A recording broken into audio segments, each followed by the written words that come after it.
Es uno de los periodistas españoles que mejor ha reflejado la guerra entre Rusia y Ucrania.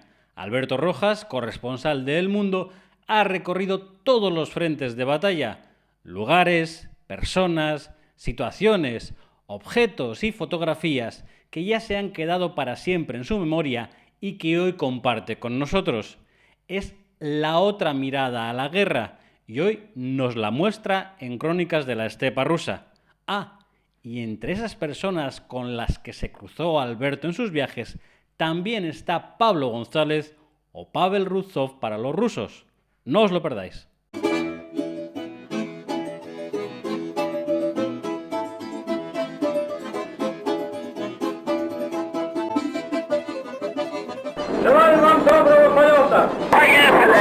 Buenas tardes, bienvenidos a Crónicas de la Estepa Rusa. Hoy invitado que ya estuvo aquí, Alberto Rojas, periodista del Mundo, que conoce como pocos lo que se cuece por Ucrania porque ya has estado allí unas cuantas veces. Buenas 11 tardes. veces, 11 11 veces, ¿qué veces. tal?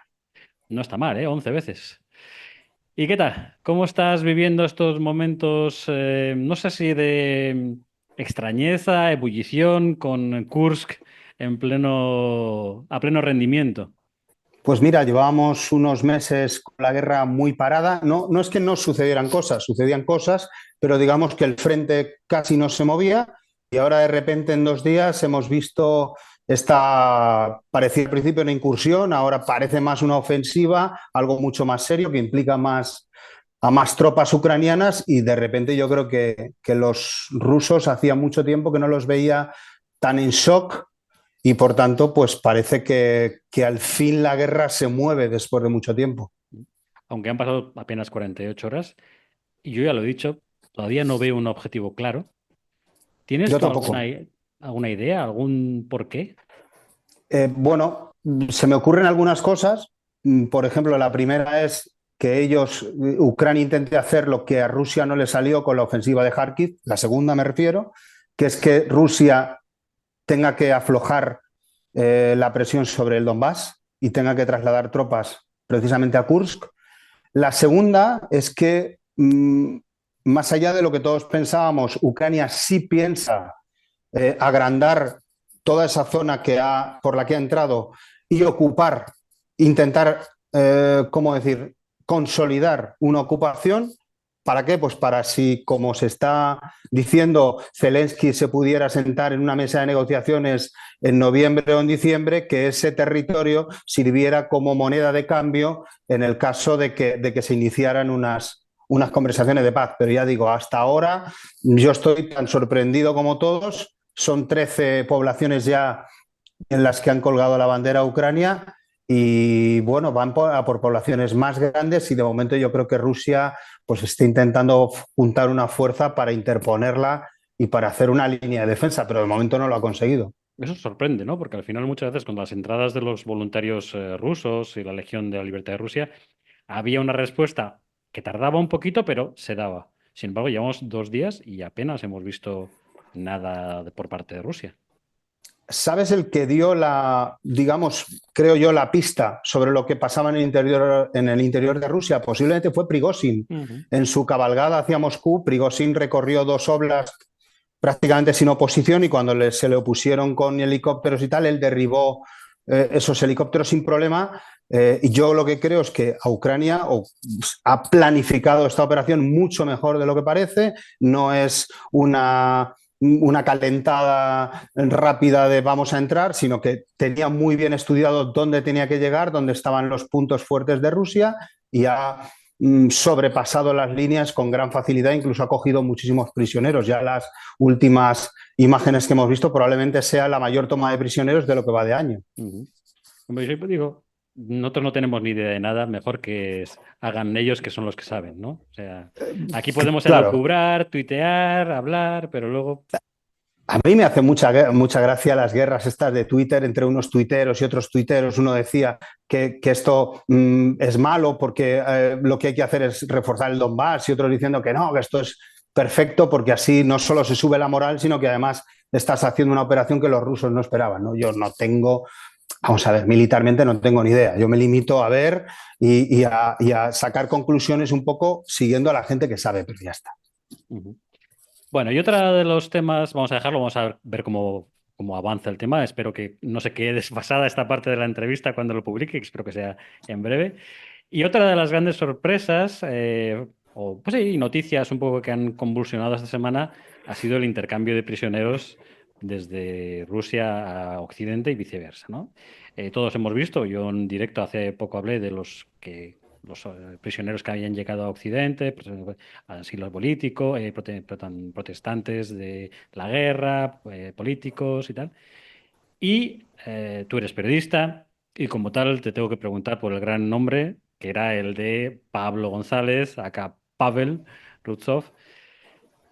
A ver, tú, ¿cómo se te queda el cuerpo cuando te enteras tú que van a mandar a Pavel, Pablo a Rusia, e intercambiarlo por gente como Yashin, Orlov o Karamurza?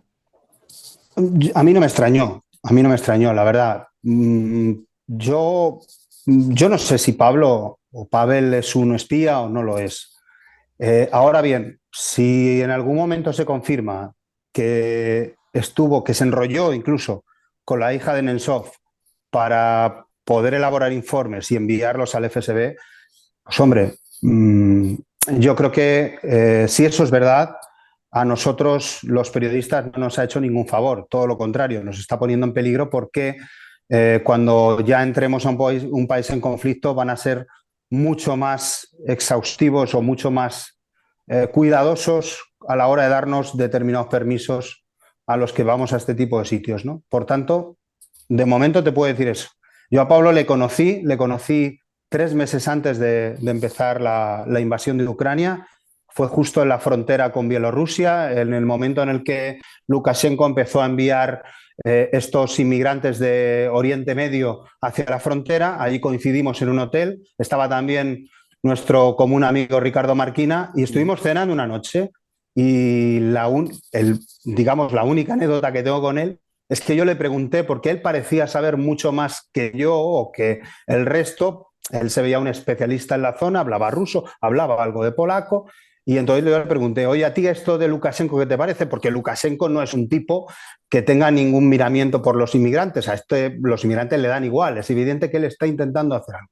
Yo le pregunté, ¿esto es una operación híbrida para desestabilizar el corredor de Suwałki, este que une Polonia con Lituania? ¿Tú qué crees? Y él me dijo, no, no, esto no es en absoluto eso. Esto es una cortina de humo para tapar el envío de una buena parte del ejército ruso a las fronteras de Ucrania. Me acuerdo que me lo dije y yo le pregunté, pero ¿y qué es lo que quiere hacer Putin en las fronteras de Ucrania? Y dice, yo lo que creo es que va a haber una guerra grande. Me acuerdo que me dijo eso. Estamos hablando, insisto, diciembre 2021. Ujú. Y eso se quedó en mi cabeza, se quedó dando vueltas en mi cabeza. Entonces ya cuando... Eso no significa nada, ¿eh? No significa que sea un espía, no significa que tuviera información. De alguna manera, tengo la sensación que él intuía lo que iba a pasar. Eso luego no se refleja en su Twitter, donde él un poco cogió las posturas más, digamos, de reírse de la gente que anunciaba ya una guerra. Él se reía públicamente, pero en aquella cena me acuerdo que me dijo eso y todavía lo recuerdo como si fuera ayer. Sí, que en su fuero interno tenía una opinión, pero lo públicamente hacía otra, quizás. Sí, eso es, eso es. O no sé si no sé qué día fue de diciembre, hasta febrero el cambio de opinión, pero en febrero a mí me dijo, la operación de Lukashenko tiene que ver con una cortina de humo Mm, para enviar parte del ejército ruso a la frontera y que todo el mundo hable de esto. mm. Y tenía sentido. ¿Y tú crees que volverá a España? Yo creo que para él es un riesgo porque si Polonia sigue activado el caso en Polonia y pretende llevarlo a juicio, cualquier euroorden, si viene a España, le pone en peligro. O sea que podemos ver a Pablo en Rusia durante un tiempo largo. Yo imagino que él tendrá que contar al FSB lo que ha contado en Polonia. Ujú. Hasta dónde ha podido revelar o no. Ya digo, siempre que sea él un espía. A mí no me corresponde decir si eso no es. Yo tengo mi opinión, pero no lo sé. Suena, por lo menos es sospechoso. Vamos a dejarlo en así. Sí, suena sospechoso y sobre todo por digamos, por cómo se acumularon los hechos, cómo fueron pasando los hechos, desde que él es detenido en Kiev y su tarjeta es copiada, hasta que gracias a esa copia de la tarjeta los ucranianos consiguen una información y es transferida a los polacos y son los polacos los que lo detienen. El ministro español Álvarez, off the record, ha ido diciéndole a todo el mundo que ha querido escucharle, el caso está claro, los polacos nos han enseñado las pruebas y es un agente ruso. Esto a todos los que hemos tenido delante Álvarez en algún momento, no a mí, quiero decir, era una cosa que cada vez que Álvarez recibía esta pregunta, off the record contestaba y contestaba eso. Bueno, veremos a ver cómo también termina el caso. Bueno, y el gran objetivo de esta entrevista era un poco hablar contigo, hablar de la guerra, pero también un poco hacerlo un poco más personal, ¿no? Te has estado 11 veces, como tú has dicho, durante esos 11 veces, esos meses, conviviendo con los soldados, con los civiles allí, vas recogiendo mucho recuerdo, mucha historia. Y hoy queríamos hablar, o yo quería por lo menos hablar un poco de eso. Y para eso Bien. hemos preparado objetos y fotografías, fotografías tuyas, que has sido tú en el frente. Tomadas por mí, sí. Efectivamente. Empezamos con los objetos, si te parece. Venga, pues ¿Qué aquí. tenemos? Vamos a sacar la caja y vamos a hacer una Mira, tengo algunas unboxing de la cosas. guerra. A ver, Podemos enseñar esto, por ejemplo, cronológicamente, esta máscara de gas de niño, tamaño niño, estaba en el colegio de Ostomel, donde se metieron los soldados rusos que no pudieron tomar el aeropuerto durante los primeros días. Ellos, cuando ven que no van a conseguir esa operación relámpago del aeropuerto y tienen que refugiarse allí hasta que lleguen las tropas que han entrado por Bielorrusia, se metieron en un colegio. Sacaron todo el material que había militar, porque sabes que en los colegios, tú lo sabes bien, tanto rusos como ucranianos, hay material militar básico, como por ejemplo para enseñar a los niños a ponerse una máscara antigas. Sí, Y que esta que nadie se piense que esto es una cosa extraña. En todos los colegios había claro, no, una asignatura que es te pones la correcto, máscara y la máscara, etcétera, correcto. etcétera. Eso es normal. Eso es, en la antigua Unión Soviética esto era lo normal y se sigue enseñando esto. Y esta es una de las máscaras de ese colegio que quedó completamente destruido. Luego los ucranianos, cuando trataron de echar a los rusos, lo destruyeron por fuera, ¿no? Entonces, bueno, pues aquí vemos esta máscara que lo cogí, ya digo, en ese colegio destruido pocos días después de que se fueran los rusos. Mira, aquí te enseño otro objeto. Esto es un faro de un tanque, de un T-72. Este faro lo cogí de Bucha, de esa montonera de vehículos que quedan destruidos en la calle principal de Bucha. Pues queda este faro de un tanque ruso que ha estallado porque le estalla la munición interna, ¿no? Así que bueno, también me lo traje, lo cogí de la calle, del suelo y aquí está. Bueno, te voy a enseñar, por ejemplo, esto. Esto es un casco ruso de la última ofensiva de Kharkiv. Bueno, aquí te enseño esto. Es un casco, digamos, moderno, normal, de lo que puede usar cualquier ejército, pero te lo voy a contraponer a este otro. Este otro es un casco que encontré en Limán, cuando los ucranianos tomaron Limán.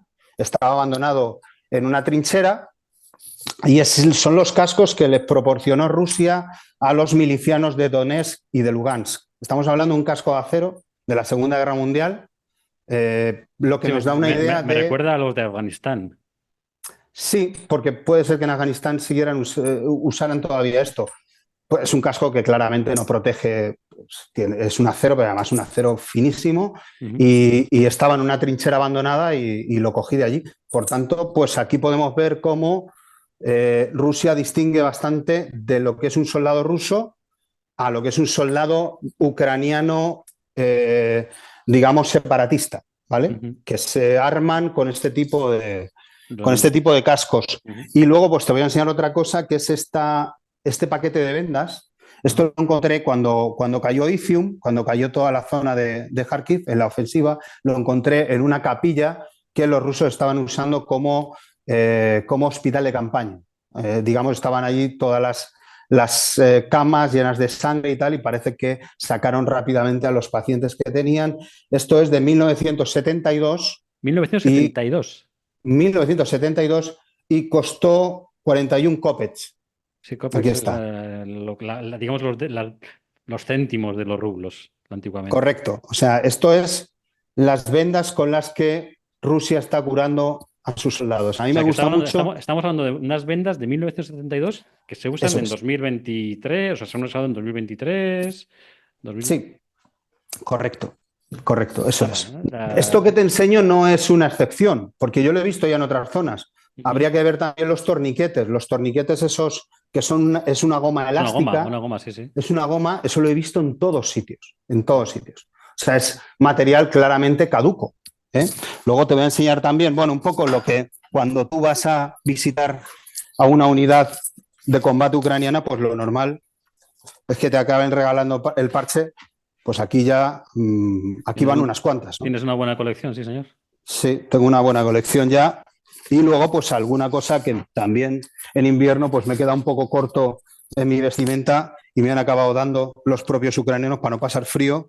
Esta chaqueta con este camuflaje pixel Ujú, ucraniano, pues me la regaló un comandante de la Brigada 80, como pone aquí, de paracaidistas. ujú. Así que bueno, esto es un poco una pincelada de la colección. Tengo muchas más cosas, pero, Mm. pero bueno, eso es lo que te puedo enseñar. Vale. Me llama mucho la atención lo de lo de los cascos y lo de las vendas. O sea, que todavía se usen en 2024 ese tipo de cosas para proteger a sus soldados o para sanar a sus soldados, la verdad es que me parece.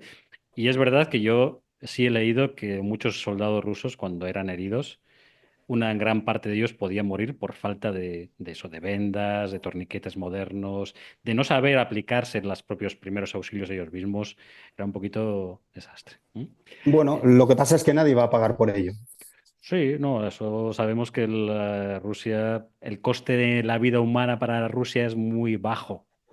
Prácticamente, si tiene que gastar 10.000 soldados para conquistar un pueblo, no va a tener miramientos en hacerlo, ¿no? Eso es. Bueno, y después del unboxing, vamos con la parte de las fotografías. Ahora no la vais a ver, yo las voy a ver cuando las voy a poner cuando monte el vídeo.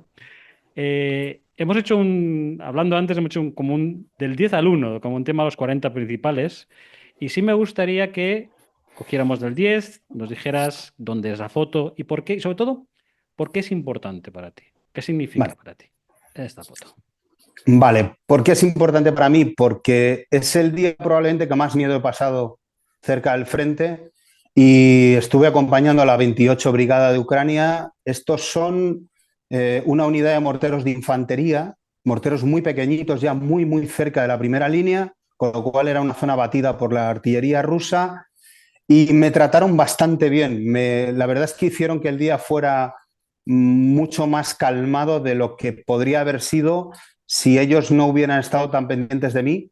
Ya digo que el sonido de la artillería rusa era atronador, el miedo a que nos pillara de camino con el coche por caminos imposibles a toda hostia, que no nos estallara un dron suicida ruso. Es decir, aquel día lo pasamos bastante mal, tanto yo como mi fixer, que lo tenéis en la imagen también, Víctor Kolomiec.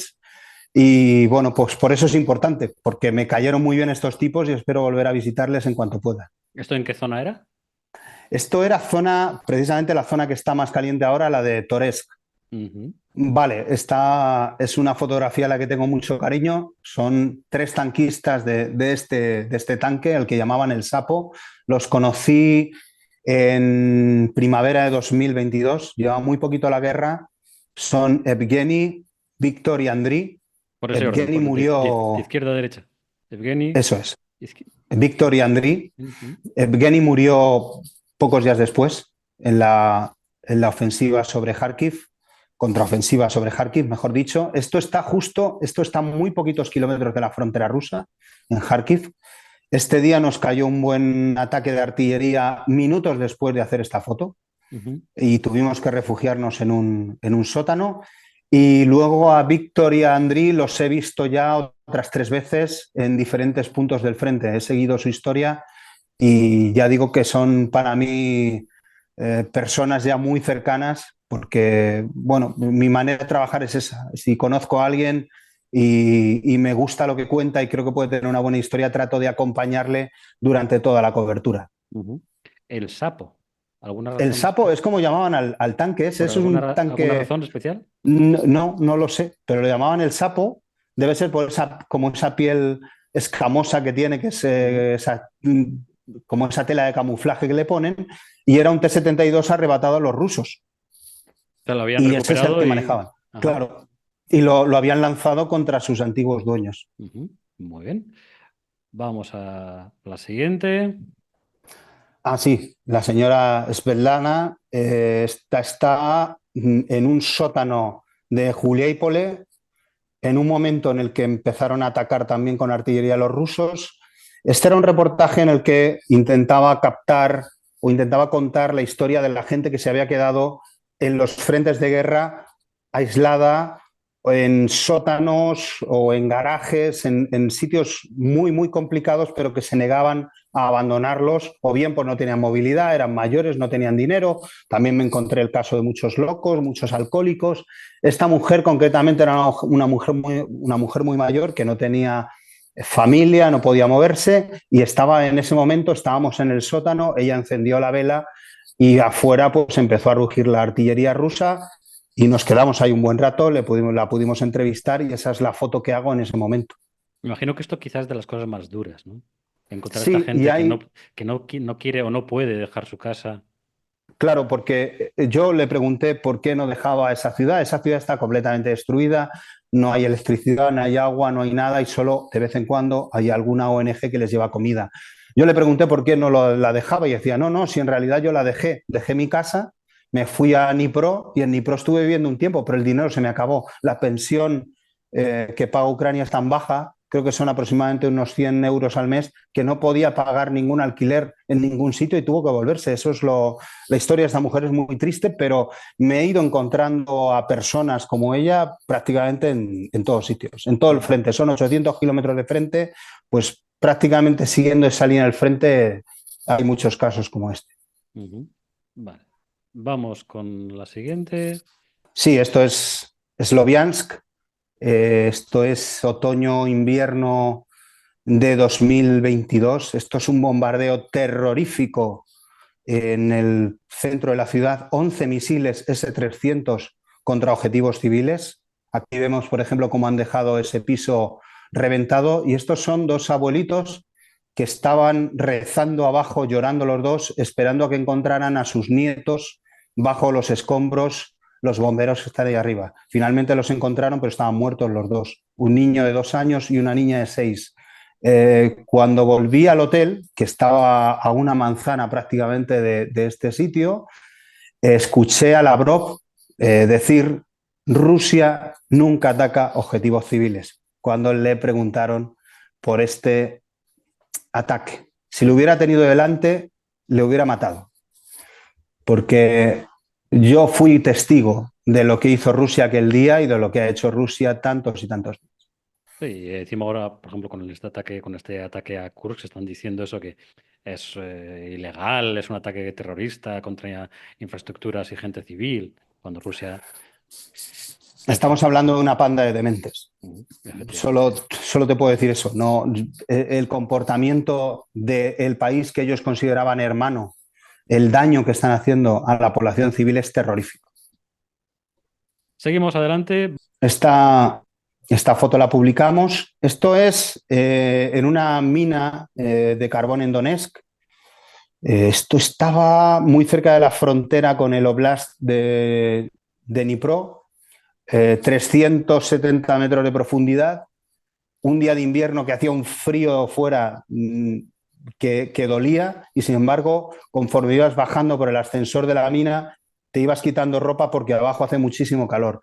¿Y para qué entré aquí? Pues para intentar saber por qué el Donbass era una zona tan codiciada por Rusia y por qué Rusia intentaba o ha intentado siempre rusificar esa zona llevando a personas de otras zonas de Rusia para que siempre la población rusa supere a la población ucraniana, incluso sea el idioma ruso el que premie por encima de todos los demás, ¿no? Es una zona muy, muy rusificada y quería ver cuáles son las riquezas que esconde bajo el suelo y que hace que, pues, por ejemplo, que puede provocar guerras como esta, ¿no? Que Rusia se niega a perder el control sobre esta zona.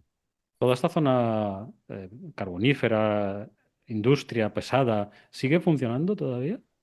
Hay ¿O zonas alejadas del frente de las que siguen funcionando las minas y otras, por ejemplo, la zona de Orlivka, la zona de New York, la zona ahora mismo de Toresk, que cuando te vas acercando a esas ciudades ves castilletes de minas por todos sitios, pero esas minas están cerradas, están paradas precisamente por la guerra. Ujú. Vale, seguimos adelante. A mí lo que me llama mucho la atención de la guerra es el surrealismo. Me han preguntado muchas veces cuál es la película de guerra que más se parece a la guerra de verdad. Y yo siempre digo que Apocalipsis Now. Apocalipsis Now es una película totalmente surrealista. Y en la guerra encuentras escenas como esta. Por ejemplo, esto es en el frente de Bakhmut, más bien cerca de Soledar, que nos encontramos una misa, un domingo, una misa cantada. Si pudiéramos ver el vídeo, eh, la situación o la sensación es estremecedora porque se está escuchando perfectamente la artillería en el frente y sin embargo, pues ahí parece que se alcanza cierto grado de calma, solo se oyen los pajaritos y se oye a estos soldados cantando y a estos curas militares cantando pues, los salmos ortodoxos que fueran. Luego mi traductor me tradujo algunas cosas que se decían y la verdad es que era absolutamente estremecedor. Ujú. Esto es, ya digo, frente de Bakhmut, otoño-invierno 2022. Ujú. Interesante también cómo Rusia, ¿no? Dice satanistas, herejes, cosas así, cuando realmente es un pueblo igual de religioso que el ruso. Claro, a mí me llama mucho la atención chorradas como aquello de llamar al ejército de Ucrania el ejército LGTBI. A la vez que les llamaban nazis, luego decía que defendía el mundo LGTBI, el ejército de Ucrania. O sea, probablemente uno de los ejércitos más machistas del mundo. Y eso te lo dicen las propias mujeres, que también he entrevistado muchas que están dentro del ejército. O sea, bueno, pues ese tipo de cosas las hemos oído, las hemos visto de parte de la propaganda rusa que nos ha contado incluso aquello de los laboratorios biológicos en Ucrania y tal. O sea, han contado verdaderos delirios. Pues Ujú. entre ellos, lo que tú dices, ¿no? Que Ucrania se estaba volviendo un país LGTBI. Ujú. Y qué importante también es el papel de los sacerdotes en la guerra, que muchas veces nos olvidamos. A ver, yo no soy muy creyente, pero entiendo que en esas situaciones de estrés completo, total, el papel de los sacerdotes militares tiene que ser importante. Sí, además la tropa les profesa un respeto enorme, casi como si fueran oficiales de alta graduación. No lo son, creo que son sargentos simplemente eh, por ser sacerdotes militares. Pero ya digo, aquí, aquel día, todo un grupo de tanquistas, estos son tanquistas de la brigada Edelweiss, esperaron durante toda la mañana que llegaran estos tipos para hacer aquella misa. No te puedes imaginar el frío que hacía ahí fuera, creo que estábamos a -10 grados y sin embargo, pues se hizo la misa ahí. Y creo que todos los soldados se fueron mejor de lo que llegaron. Ujú. Bueno, seguimos adelante. Mira, esto es probablemente el momento más feliz del ejército ucraniano cuando sobrepasa todas las líneas de defensa rusas en Kharkiv y toman Kupiansk. Esto es un tanque reventado, todavía olía a goma quemada cuando lo fotografiamos y los soldados ucranianos que lo habían reventado posaban encima.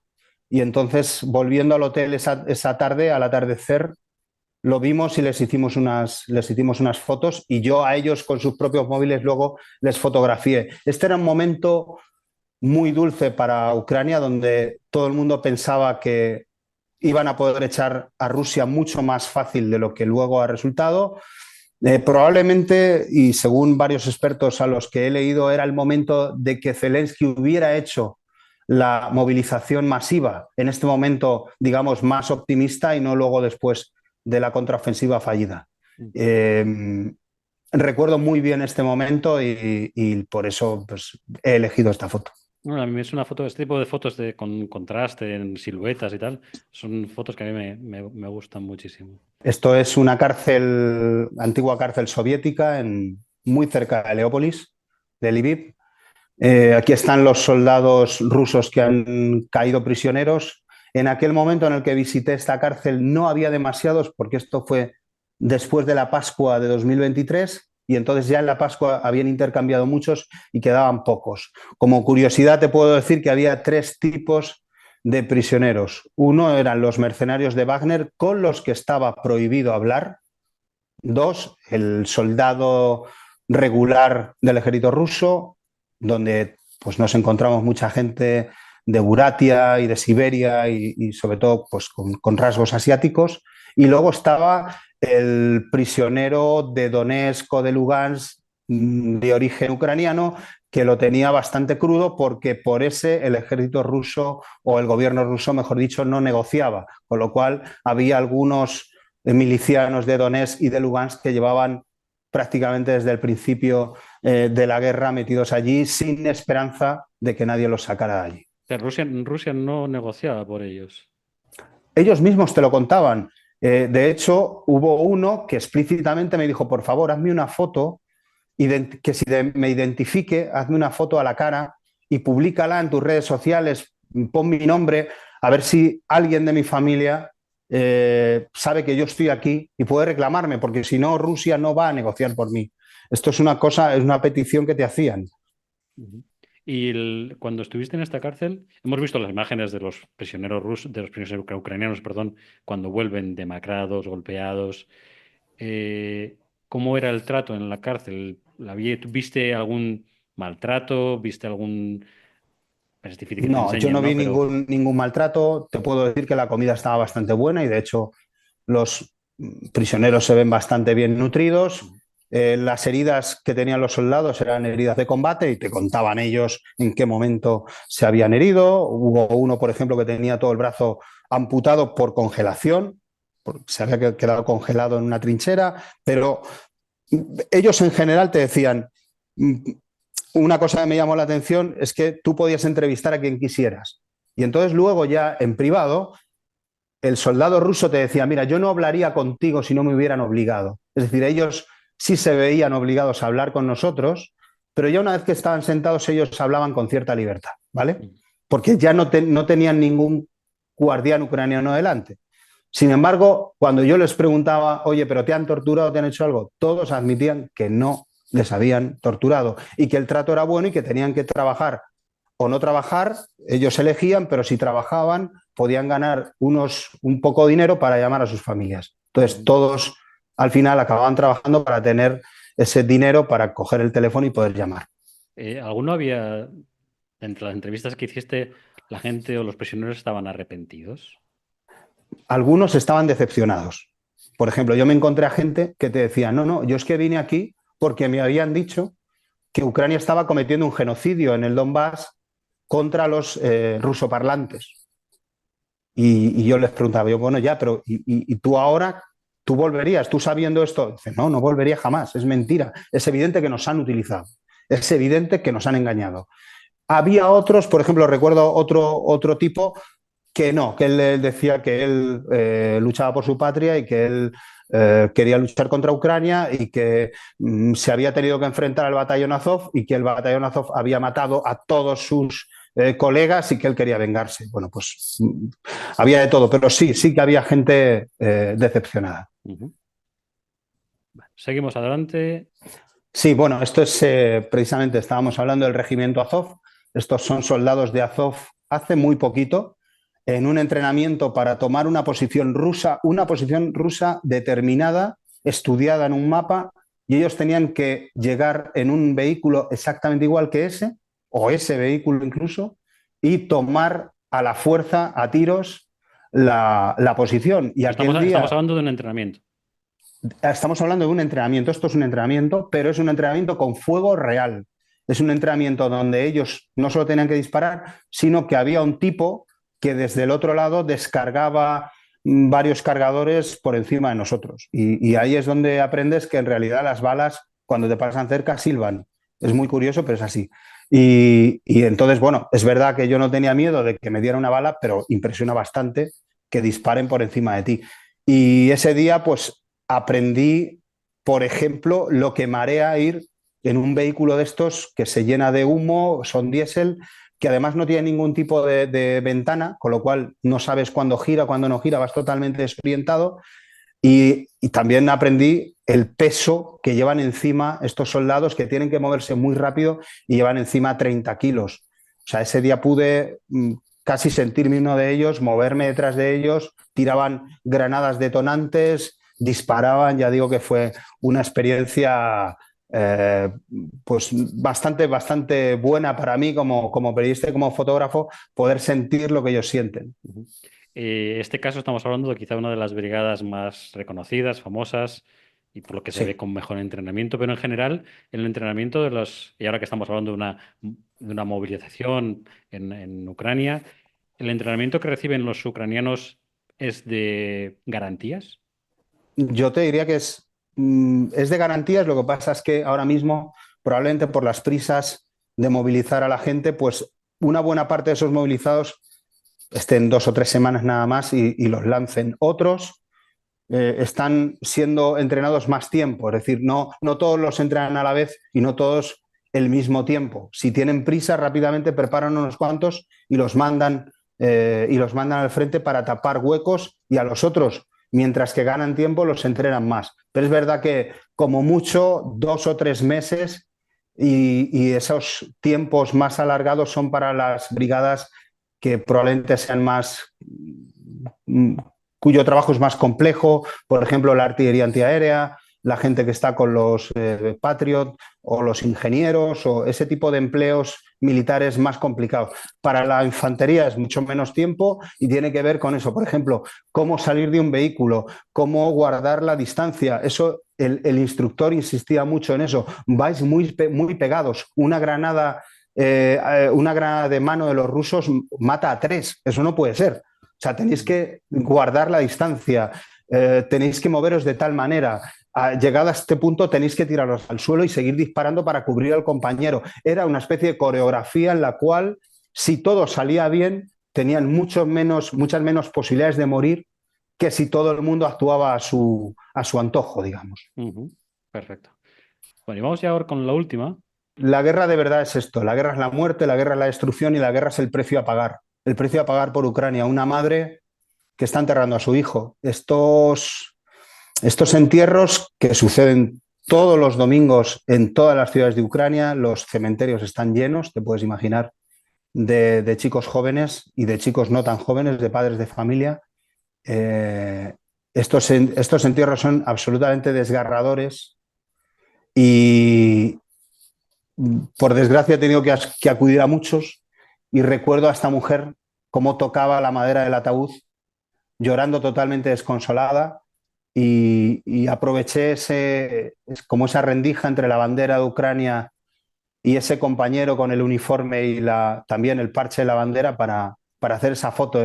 Esta mujer en ese momento estaba absolutamente en shock, pero ya digo, por desgracia, este es el precio altísimo que va a pagar Ucrania por su libertad en esta lucha contra el régimen ruso. ¿Recuerdas dónde hiciste esta foto? Sí, esto es Lviv.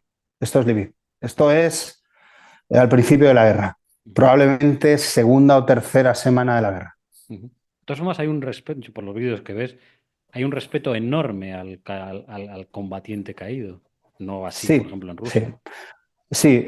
Aquí una población entera sale a la calle, se pone de rodillas y cuando pasa el cuerpo, todos agachan la cabeza en señal de respeto por el muerto y todo el mundo acompaña al muerto al cementerio. Una de las cosas que me llamó la atención es que en Ucrania el entierro es en 2 tiempos.